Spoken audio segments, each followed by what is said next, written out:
நாடாளும் வண்ணமயில் காவியத்தில் நான் தலைவன்.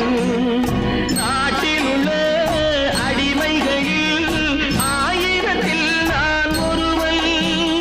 மாளிகையே அவள் வீடு, மரக்கிளையில் என் கூடு, பாடுவதே என் பாடு.